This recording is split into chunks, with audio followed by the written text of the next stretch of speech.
매년 12월 10일은 전 세계가 지키는 인권의 날이에요. 그래서 기독교에서도 한국 기독교 교회를 중심으로 해서 매년 12월 첫째 또는 둘째 주일에 세계 인권의 날을 기념해서 인권주의를 지킵니다. 그리고 인권주의를 즈음해서 앞두고 올해의 인권상을 시상을 해요. 올해는 30회가 됩니다. 그러니까 1976년부터인가 해서 30번째 수상자 수상식을 가졌습니다. 올해는 특별히 12월 1일 날 지난 목요일 날 가졌는데 우리가 알고 있는 최승호 PD 스톱 하다가 쫓겨난 MBC PD가 있습니다. 그분이 뉴스타파라는 것을 만들어서 공정 언론 운동을 실천하고 있고 거기서 다큐멘터리 영화 자백이라는 영화를 만들었어요. 그것을 10월 달에 개봉을 했는데 이걸 만든 최승호 감독에게 30회 NCCK 인권상을 수여를 했습니다. 제목은 자백이죠. 며칠 전에 순석희 앵커가 앵커 브리핑에서 그 고백과 자백을 좀 구분해서 얘기를 했어요. 명 앵커 브리핑이었는데 제가 볼 때는 고백과 자백이 꼭 그렇게 구분될 수 있는 건 아닌 것 같고 사실은 똑같은 얘기 같아요. 영어로는 confession이라고 해서 자기가 속에 있는 것을 하얗게 하나도 거짓말 없이 꾸미지 않고 그대로 다 이야기한다. 고백은 조금 더 종교적인 거죠. 하나님 앞에 자기 양심 앞에 스스로 모든 걸 밝힐 때 고백이란 말을 쓰고 자백은 조금 더 법률적인 용어예요. 경찰에서 검찰에서 조사를 받을 때 꾸밈 없이 실제 모든 것을 다 말한다. 그런 뜻이 돼 있습니다. 사실 고백과 자백은 그래서 용어상으로는 딱 구분될 수 있는 건 아닌 것 같고 중요한 것은 정말 자백이라는 것이 스스로 아무런 꾸밈과 거짓 없이 다 밝히는 것, 이것이 자백의 핵심이에요. 문제는 우리 현대사 속에서 자백이라고 밝혀진 것이 진짜 자백이냐, 특별히 많은 사건들을 나열했는데 현대사 속에서 서울시 공무원으로서 탈북자 중에 유우성이라는 분인데 이분의 자백이 진짜 자백이냐, 또 1975년대, 70년대 많은 간첩단 조작 사건이 있었는데 75년도에 제1동포 간첩단 사건이라는 것이 진짜 자백이냐, 이 문제를 집중적으로 파헤친 것이었습니다. 누구든지 고백이든 자백이든 중요한 것은 스스로 자기가 진실을 말해야 되는데 거기에 강압이라든지 고문이라든지 더 나아가서 진실이 아니라 조작을 했다고 하면 이거는 절대로 자백이라고 할 수 없는 거라는 거죠. 특별히 유우성 씨는 대법원까지 가서 무죄 판결을 받았어요. 근데 그 기간 동안에 몇 년 동안 이 사람은 너무나 많은 고통을 받았고 육체적으로, 정신적으로, 사회적으로 공포 속에 살았고 더 나아가서 이 사람을 간첩을 몰기 위해서 중국 국가기관이 발행한 문서를 우리나라가 조작을 해서 가짜 문서를 만들어 보냈죠. 이런 것들이 다 조작의 무서운 것들입니다. 더 정말 개탄스러운 것은 저 사람의 여동생 유가려라는 여동생이 북한에 살다가 오빠의 초청으로 이제 행복하게 남한에서 꿈에 그리던 남한에서 행복하게 살아보자라고 왔는데 오자마자 저 아가씨 20대 저 아가씨를 잡아들였어요. 그리고 6개월 동안 독방에다 가두었습니다. 그리고는 여러 가지로 협박과 회유와 폭행을 통해서 저 여성이 잊지도 않은 오빠를 살린다는 한 가지 이유 때문에 회유에 넘어가서 잊지도 않은 거짓 진술을 자백을 하게 됐고 그것 때문에 수많은 고초를 당했습니다. 안타까운 것은 저 아가씨가 20대 아가씨인데 자기 독방 안에 CCTV가 설치되어 있다는 거예요. 24시간 누군가가 자기를 감시하는 거예요. 화장실과 샤워실도 밤 가슴까지만 가려져 있고 그러니까 저 아가씨가 대변 보고 소변 보고 다 CCTV에 녹화가 되는 거예요. 샤워도 할 수가 없어서 대변기 뒤편에 쭈그리고 앉아서 안 보이고 이렇게 할 정도로 그것이 얼마나 모멸감을 느끼고 얼마나 고통스럽고 어디가 하소연도 못하고 남한서 아무것도 모르고 이런 가운데에서 이야기한 것이 자백이라는 거예요. 이 프로그램은, 이 영화는 그것은 결코 자백이 될 수 없다. 그 속에서 수많은 사람들의 인권이 무참하게 짓밟혔다는 것을 고발하고 있는 겁니다.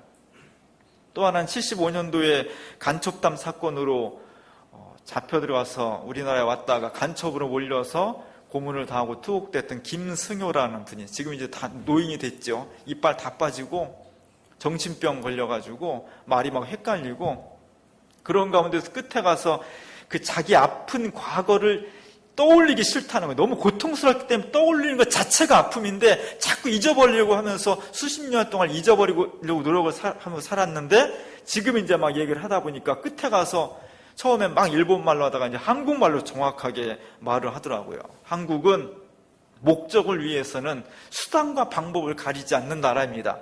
나는 한국이 나쁘다는, 한국이 나쁜 나라라는 것을 말하고 싶습니다. 이것을 아주 또렷하게 한국말로 말을 하더라고요.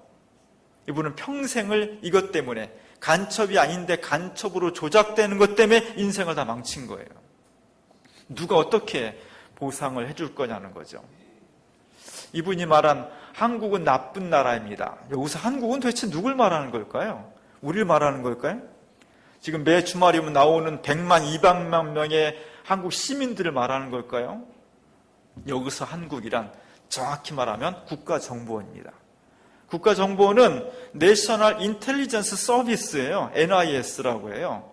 나라가 세운 중요한 정보들을 취급하면서 어떤 말이야 서비스한다는 거예요. 서비스하는 데가 마음이 편해야지 별로 두려움이 없어야 돼. 근데 국정원 말만 들어도 두렵고요. 국정원 앞에만 가면 다리가 후들거려요. 이게 도대체 서비스한테가 맞나 그런 생각이 들어요. 어쨌든 서비스 한다는 거예요. 무슨 서비스를 했냐는 게 도대체 이 국정원이라는 것이 우리나라 70년대로 돌아가면 중앙정보부인데 수많은 사람들의 간첩을 조작을 해서 인권을 유린하고 고문하고 투옥하고 죽이고 서슴없이 그걸 때 했다는 겁니다. 이 영화가 한 1시간 정도, 1시간 반 정도 하는데 맨 끝에 엔딩 크레딧 내려가기 전에 우리나라 현대사 속에서 간첩 조작 사건으로 몰린 그 사례를 쫙 보여줘요.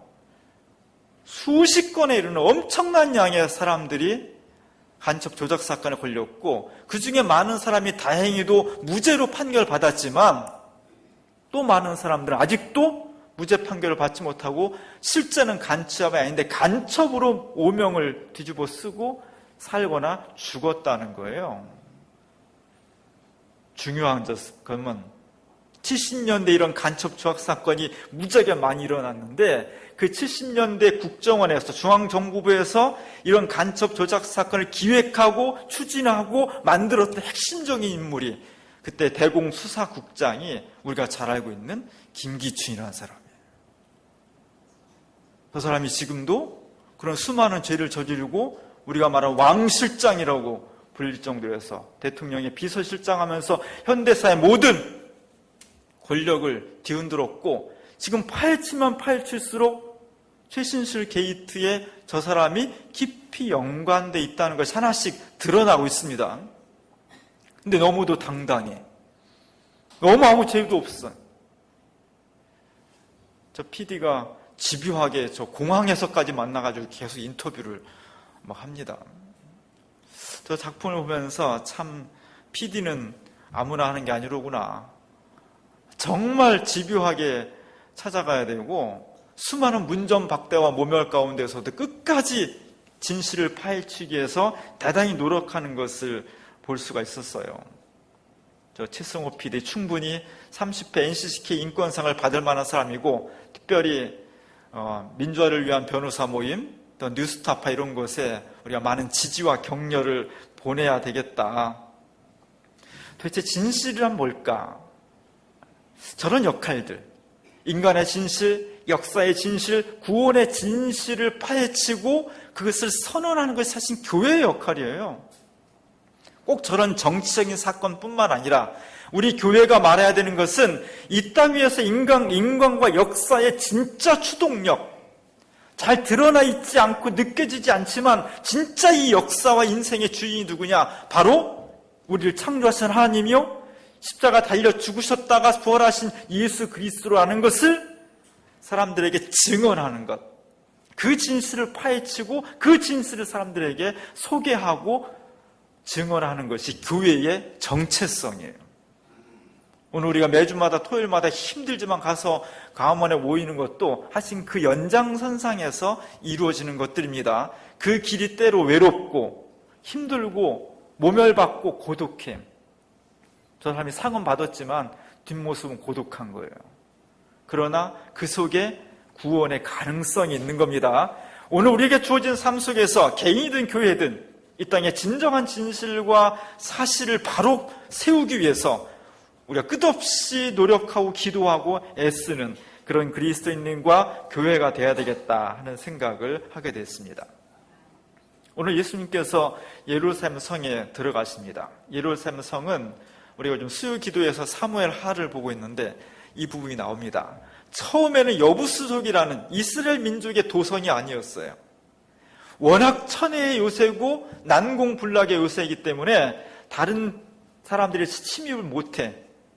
그런데 헤브론에서 유다 지파의 왕으로 출발한 다윗이 7년 반 만에 전체 이스라엘 왕으로 옹립이 됩니다. 그리고 첫 번째 한 것이 저 난공불락의 요새인 예루살렘 성을 점령한 거예요. 그리고 그곳에 법궤를 옮김으로써 이제는 전체 이스라엘 12지파의 왕으로서 정신적, 종교적, 정치적인 그런 핵심적인 중심지로 삼습니다. 그리고 1000년이 흘렀을 때 예수님 당시에 예루살렘은 이제 그냥 하나의 도시가 아니라 하나님의 도성, 신의 도성, 하나님의 은총을 베푸시고 하나님이 보호하시고 하나님을 만날 수 있는 거룩한 도성이 되었습니다. 그곳에서 구원이 시작되고 그곳에서 구원의 역사가 일어난다는, 바로 그것이 신의 도성 예루살렘이에요. 오늘 예수님께서 그 예루살렘을 들어가고 있습니다. 오늘 주보 그림에 제가 700년 전에 1306년에 지오토 디 본도네라는 이탈리아 화가가 이탈리아 북부에 보면 베니스 옆에 파도바라는 작은 도시가 있는데 그곳에서 스크로벤이라는 은행가가 자기 돈을 들여서 교회를 져가지고 봉헌을 해요. 그래서 그 예배당을 스크로베니 예배당이라고 해요. 그 예배당 벽면에다가 벽화를 예수님 일대기를 쫙 그린 거예요. 그 중에 하나가 지금 예수님이 예루살렘에 들어가는 겁니다. 지금 보면은 그렇게 흔한 그림 같지만 700년 전에 저 그림은 굉장한 그 센세이션을 일으켰어요. 아, 그림을 저렇게 그릴 수도 있구나. 그래 깜짝 놀라는 거예요. 예수님은 지금 예루살렘 들어가는데 말이 아니라 나귀를 타고 들어가죠. 말 타고 갔으면 나폴레옹처럼 훨씬 멋있었을 텐데 예수님은 겸손해서 말 대신 나귀를 타고 들어갑니다. 그러나 그 모습은 굉장히 당당해. 비록 나귀를 탔지만, 그래서 어떻게 보면 초라해 보일 수도 있지만 예수님은 굉장히 당당하고 의젓하고 그리고 오른손을 들어서 예루살렘을 향해서 축복을 내려주고 있습니다. 이 예수님을 환영하기 위해서 예루살렘에서 많은 사람들이 나왔는데 특별히 어린아이들이 승리를 상징하는 올리브 나무에 올라갔으면 나무까지 꺾고 있어요. 저걸 가지고 많이 흔드는 거에 막 꺾고 있어. 실제로 저렇게 올라가면 저 올라가기 전에 떨어집니다. 저거. 저런 부분이 이제 덜 사실적인 거지. 근데 어쨌든 저기서 말하고 있는 것은 어린아이들이 올리브 가지를 꺾기 위해서 저 높은 곳에 올라갔다는 거예요. 흥분된 마음으로. 그리고 성문 앞에는 많은 예루살렘 주민들이 나와서 예수님을 환영합니다. 지긋한 마음으로 환영하는 사람도 있고 어떤 사람은 벌써 자기 옷을 벗어가지고 예수님 오는 말 발구에다 깔고 있어요. 아까운 옷인데 깔고 있어요. 또 어떤 사람은 그 옆에서 내 옷도 깔아야지 하고서 지금 옷을 막 그냥 벗고 있어요. 굉장히 실감나죠? 저 옷 벗는 장면이. 지금 눈으로 보면 저거보다 덜 실감나게 그릴 수 있겠죠. 그러나 700년 전에 옷을 벗은 저 장면을 저렇게 그린다는 것은 진짜 실감나는 거였어요. 저렇게 많은 사람들이 올리브 가지로 옷을 깔고 예수님을 영접을 하고 있습니다. 사실 이 그림에는 여기까지만 나와 있어요. 오늘 본문에는 그 뒤에 에피소드가 또 있습니다. 그 무리들 중에 예수님을 다 환영한 것은 아니었다는 거예요.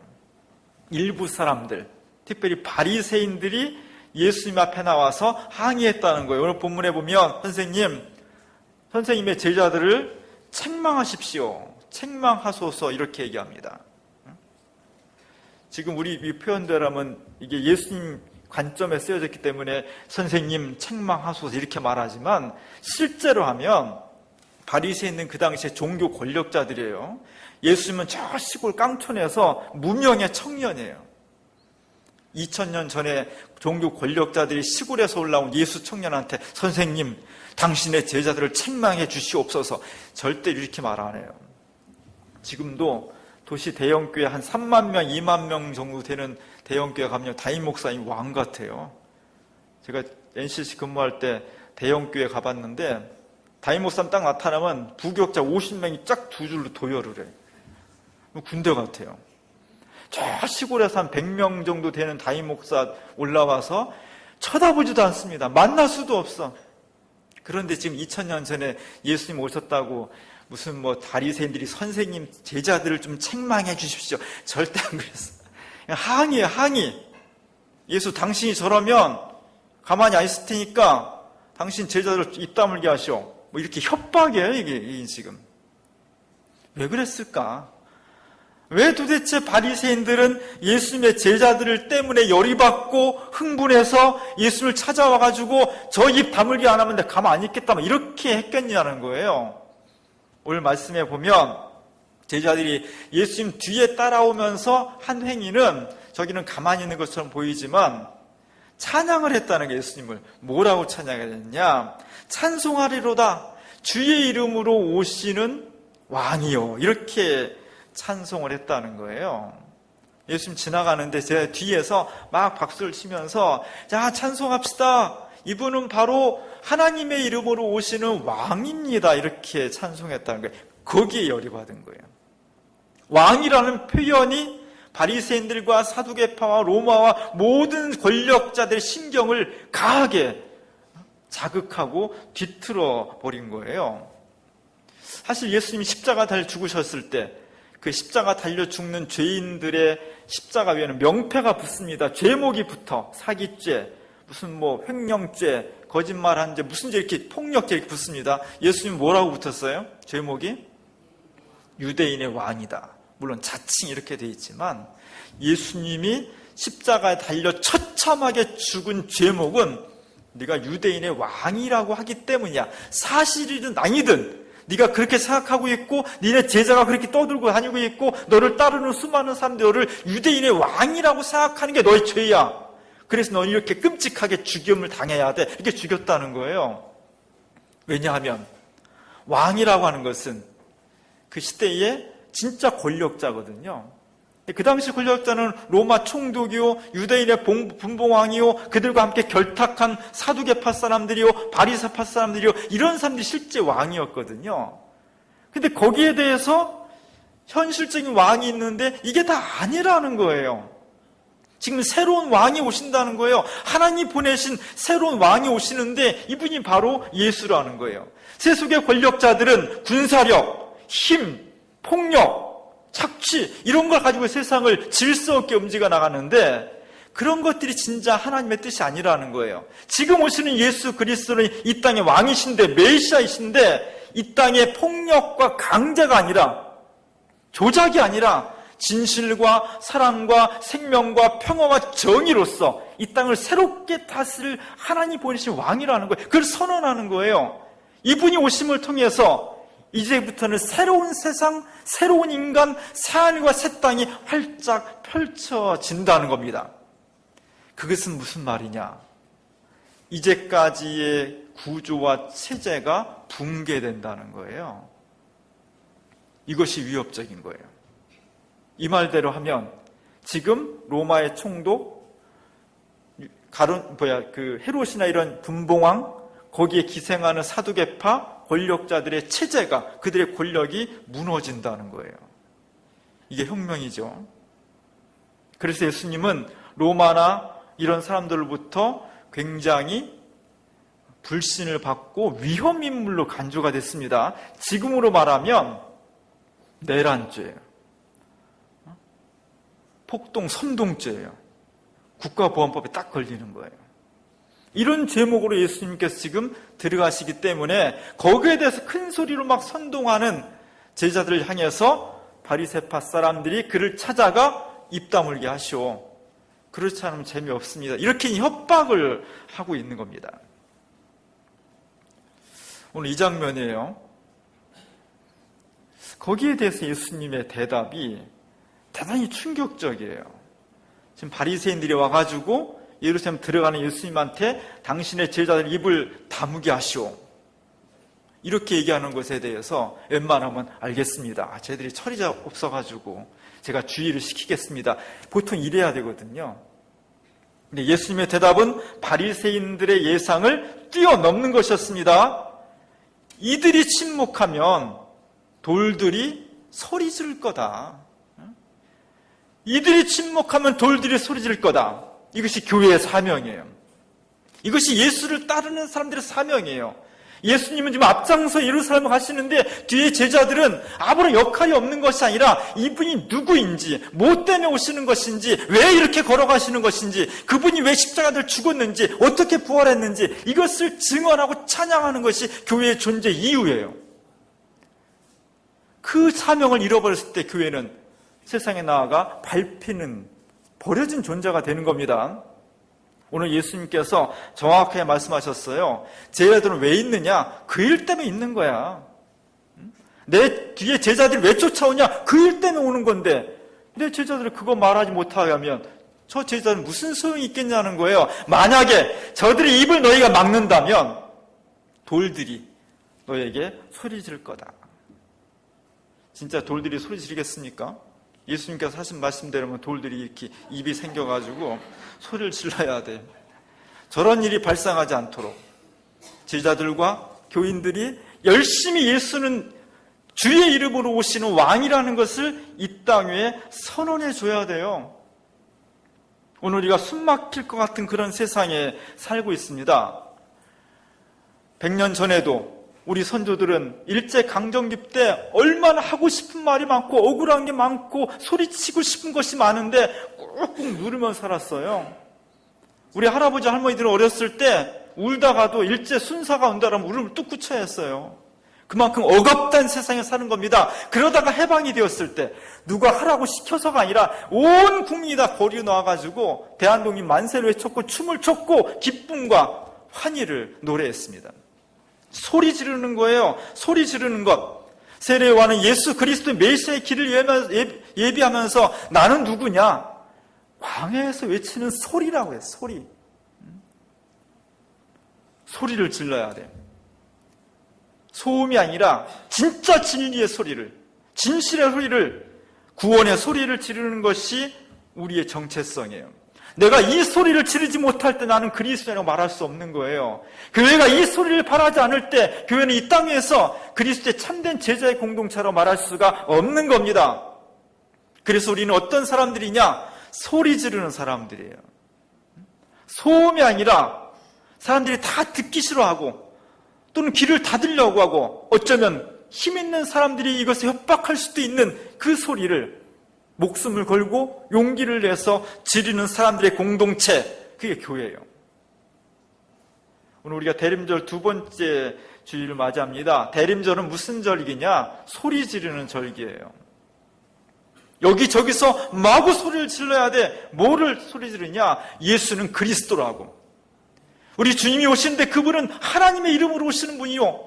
이 땅에 모든 거짓과 권력과 부정이 있지만 그 왕이 오시면 진정 주님의 뜻대로 생명과 평화와 정의와 사랑으로 우리를 감싸실 것이고 새롭게 만들어 주실 거라는 겁니다.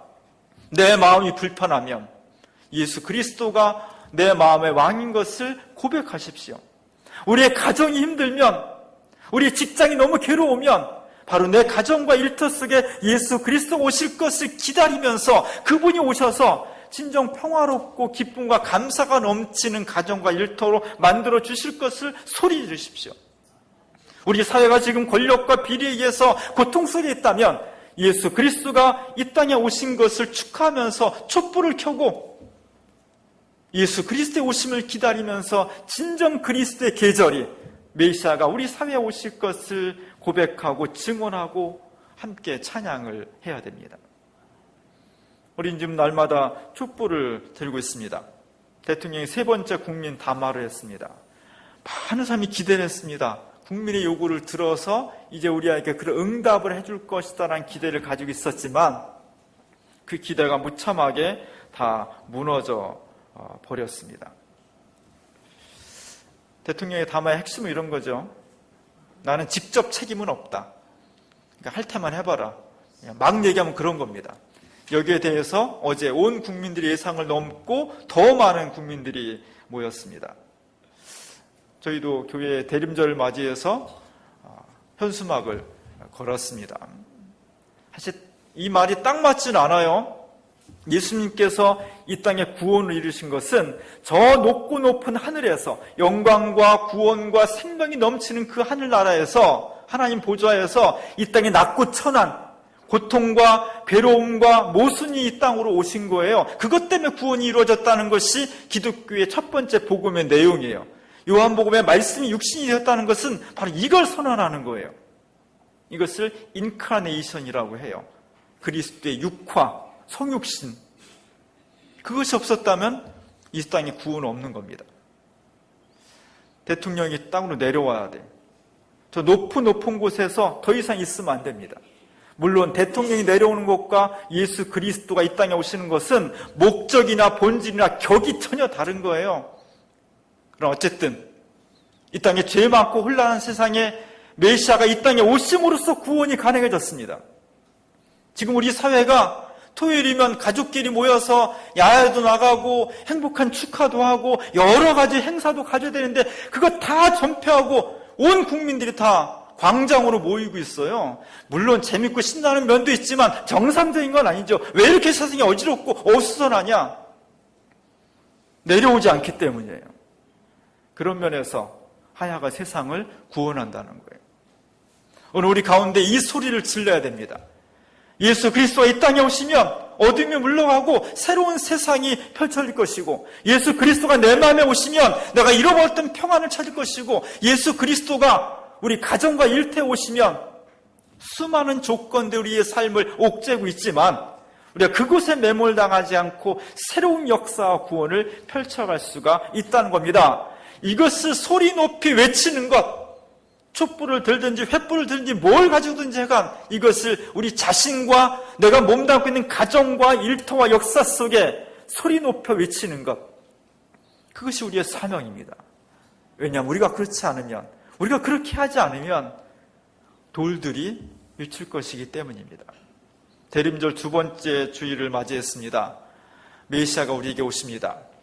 우리의 온 인격과 목소리와 온 삶 전체를 들어서 이 땅에 생명과 구원의 주로 오시는 예수 그리스도를, 진정한 이 땅의 왕으로 오시는 그분을 영접하고 그분을 통해서 개인과 역사의 구원이 있다는 것을 소리 지르시기 바랍니다.